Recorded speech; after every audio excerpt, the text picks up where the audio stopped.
thought I would do a series of videos on eucalyptus flowers. Several of the varieties of eucalyptus I have here have either produced flowers already or now have flower buds.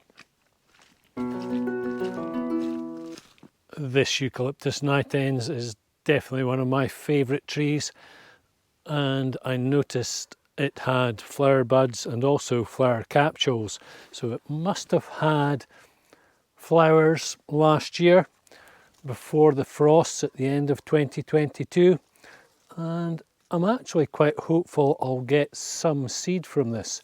Anyways, before I move on, I've got something specific I want to say about eucalyptus seeds in general. I had thought there was only a few flower buds on the lower branches, older branches of this tree, although I now notice further up it's got loads of flower buds.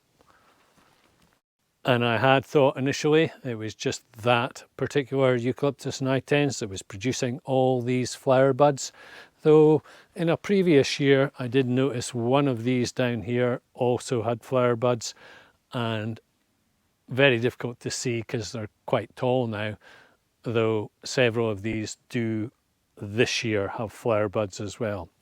Anyways, now that I'm looking for them, there are plenty. There's flower cluster there on this nitens. So specifically about eucalyptus seeds eucalyptus seeds in general, they're actually becoming quite scarce. Certainly here in the EU, suppliers that I've gone to in the past are out of stock, out of stock, out of stock. And there's a couple of reasons for this. Firstly, in the EU, you now need a phytosanitary certificate to import, and in the past I've imported from New Zealand, primarily from Milligans in New Zealand.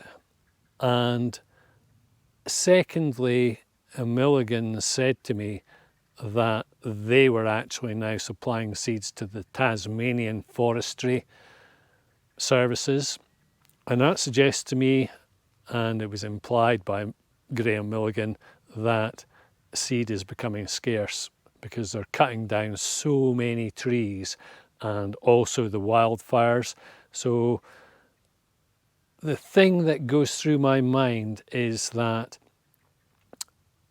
another person here in Kildysart suggested, why not approach golf courses in terms of eucalyptus dry out ground? And they certainly do. We've had a lot of rain recently, and if you watched the last video on slugs, then you'll know that this was boggy before, and it's still wet, that's for sure. But there aren't many eucalyptus, certainly not many large eucalyptus in this area. There's only really that one nitens. Whereas here, at the back of all these nitens, it's pretty much dry.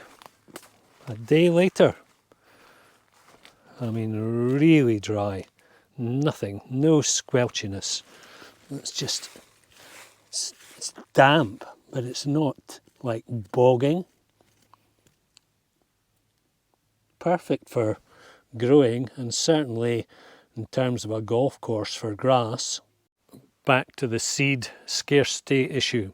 So firstly, golf courses could grow eucalyptus for drying out their ground, drying out their fairways. But secondly, what I thought was a eucalyptus hybrid really easily. I've got 20 varieties here now. At least 5 of them are starting to produce flowers. So I'm not going to get pure Eucalyptus nitens seed from my Eucalyptus nitens. I might get some pure seed, but it's more likely that I'll get hybrids from the other varieties. They reckon that pollinators, you need to have a space of about 1 kilometre between plantations so that you don't get cross-pollination. And I thought, okay, so golf courses tend to be more than 1 kilometre apart. and they're part of a national organisation, so it could be coordinated that golf course Kilrush grows Eucalyptus globulus, which are less hardy and would grow well down by the coast.